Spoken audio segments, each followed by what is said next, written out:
Hey guys, before we begin, I just want to say thank you to Vanessa for coming on this episode. It was an extremely brave conversation to have. So before we begin, make sure you flip those screens, sit back, relax, and enjoy.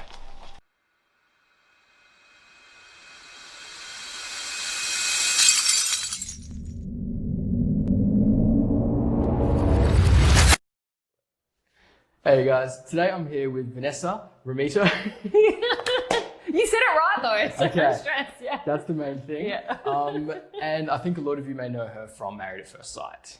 If you wouldn't mind explaining kind of your journey before and during and after. Before I had a very normal life. I think everyone has like a normal life before they enter into like the whole reality side of things. During, it was so surreal. It was one of the most unrealistic things I've ever done in my life, and just something that you could not prepare yourself for. I mean, no one ever tells you that you're going to be on your honeymoon with 4 men that you've never met before. So it's pretty intense, you know. You've got to do these scenes, like, you know, oh, can you do like a romantic scene? You're like, I just met this guy. What do you mean romantic scene? So it's a little bit hectic for that, and they tell you to get into like betas and stuff, and it is super daunting.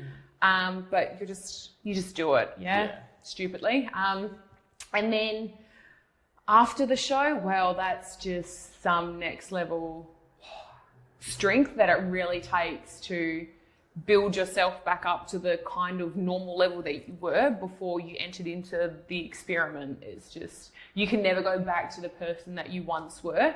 I think you do come out of it stronger, but it breaks you entirely before you get to that strong point again. Jeez, have you noticed things within yourself that are completely different, you know, like? Yeah, it's hard to explain, but I can pick up a lot quicker now on someone's behavior. Really? Yeah, I've always been quite good at being able to tell if someone's like real or fake or genuine and all the rest of it. But since entering into this experiment with the people that I was on this series with, it was some next level of, I can't believe these people. So I think I've become a better judge of character for sure.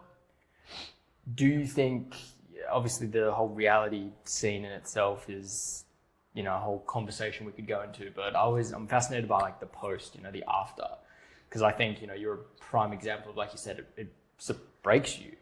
Do you think shows like that should be maybe held more accountable to looking after, you know, the contestants' mental health? Yeah, they definitely should. I know most people have said like different channels and stuff do more or do less. So I think Channel 9 is actually one of the ones that is supposedly does the most, which is shocking for me because we're all offered support 24/7 kind of thing after the show and during the show. But yeah, once that final episode is cut and done and it's actually about to air, it's like they're already casting for next season, so they could care less about who you are and what you're still going through because it's at your absolute peak for you, but for them, it's absolutely done. So you're no longer in there. The machine's still rolling. 100%, yeah. They don't care anymore. That in itself, I think, is a weird reality. Yeah. You were a guest for a few episodes and kind of just machine keeps going. Yep.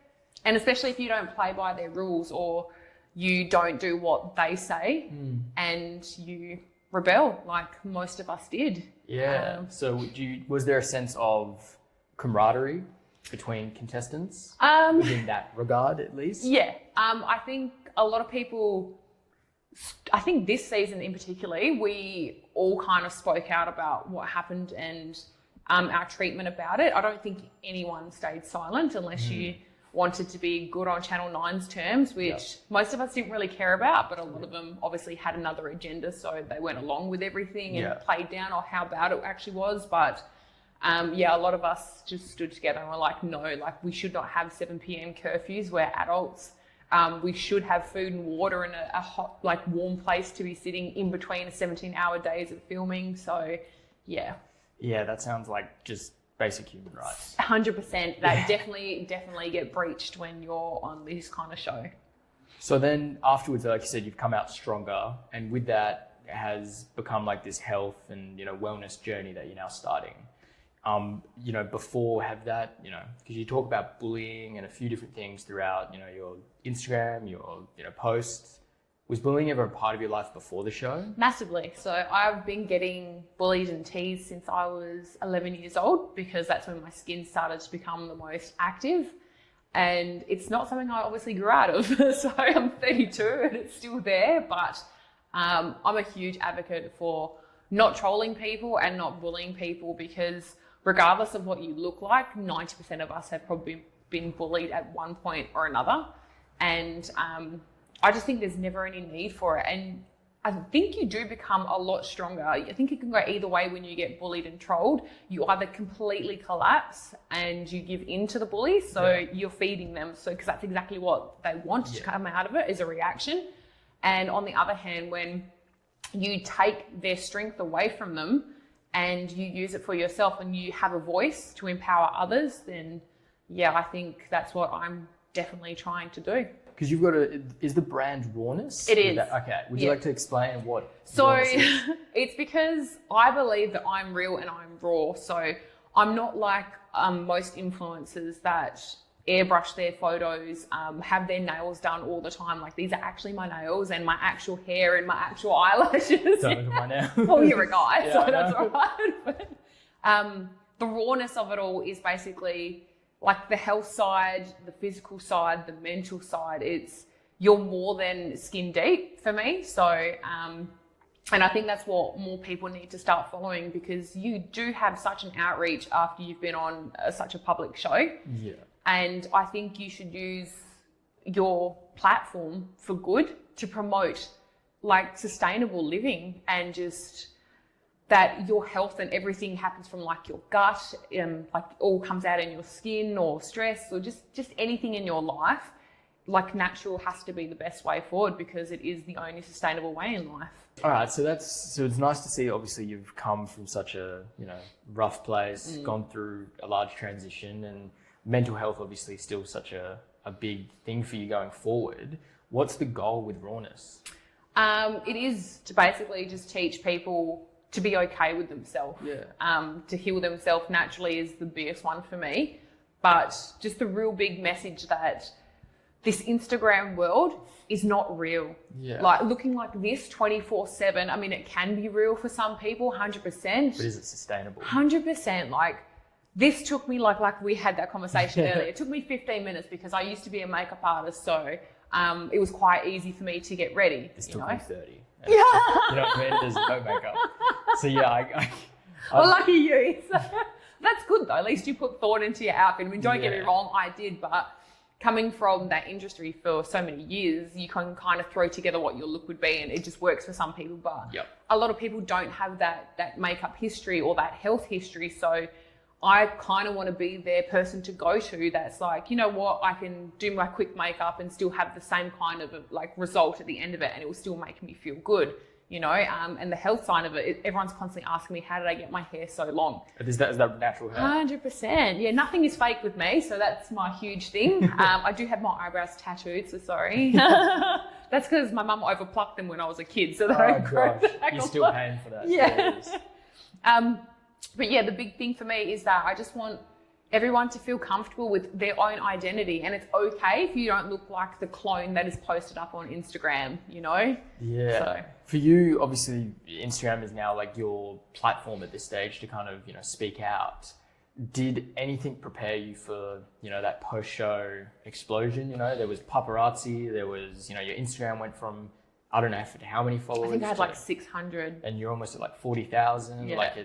How's that transition been? Insane. I still don't see any difference for myself, because I've never really cared about how many people follow me, because you could have 2 million followers and only 100 of them will be genuine, Yep. and so many will be following just to see if you fail. Yeah, for So sure. for me, I think I have 44,000 followers, and, I hope that all of them are genuine. I don't want people to follow me to see me fail or to see how bad I look one day, because I constantly post stuff like that. But no, nothing can prepare you for the influx of messages and the love. No one can prepare you for that, which is beautiful to receive, but it does get overwhelming at times. But I'd much rather that than the trolling. But that's the big one that I think that shows like this should definitely prepare you for Yeah. that. The hate that is going to come from it is some next level. You think you've experienced bullying, Yeah. nothing And can obviously compare. coming from a place where you thought you had experienced bullying, or you Yeah. did, but to just see it magnified so much. Because it's not a gradual thing, it's a Boom. boom, Yeah. you get everything. 50,000 messages all at once. And you're just Oh. like, wow, okay. So, I mean, I luckily haven't received a lot of bullying on my Instagram and stuff, but you still get the odd trolls. I mean, Yeah. it took me 32 years to ever get called crater face. So I was like, I did laugh though, because I was like, probably would have hurt the 11-year-old me. Not going to affect the 32-year-old me. That's just fine with how I look, you know? So. Oh, I feel like that's probably a good way to end that though, is, from 11 to 32, you've come so far, and especially now having that experience. What does the next 5 years look for you? What are you hoping the next 5 years brings? I never really have a plan. I've lived my life quite spontaneously. So if I wanted to go on holiday, I literally go and I'm gone in a couple of days. So I guess the same with going on Married at First Sight. Seemed like a good idea. If I get in, I don't. But that turned out. So I'm hoping the next 5 years is basically builds my platform, not my following. That's not what I'm worried about. My platform in my outreach to reach the correct people to help. So I'd love to create an event where all men and women can come in their most natural, comfortable form, but in their own sense, it's their form that they feel the most insecure about. And I'd love to have a room full of people in their pajamas, messy hair, no makeup, and just be completely okay and at peace with who they are, and look around and realize that there is plenty of other people that feel the exact same, to realize that you're not alone, because you can definitely feel so alone when you have insecurities. Yeah, no, I think you talk about everything so, relatability. You talk about it like it's so easy to understand. Yeah. Everyone's got some type of insecurity. Coming from myself, I resonate with it a lot. I was bullied quite hectically at a young age. Really? And Before? I was quite a large child, believe it or not. kids I was I was bullied for being too skinny. You can't win. No, So- you can't. So that's why I think your message is perfect. Yeah. Because I think, regardless of however people may portray themselves, deep down, I think everyone's got something going on. 100%. And I think identifying the rawness to everyone is probably a good way to go forward. Yeah, thanks. I agree. All right. Well, thank you so much for coming on. Thank It's been you. an Thank you absolute for pleasure. having me. No,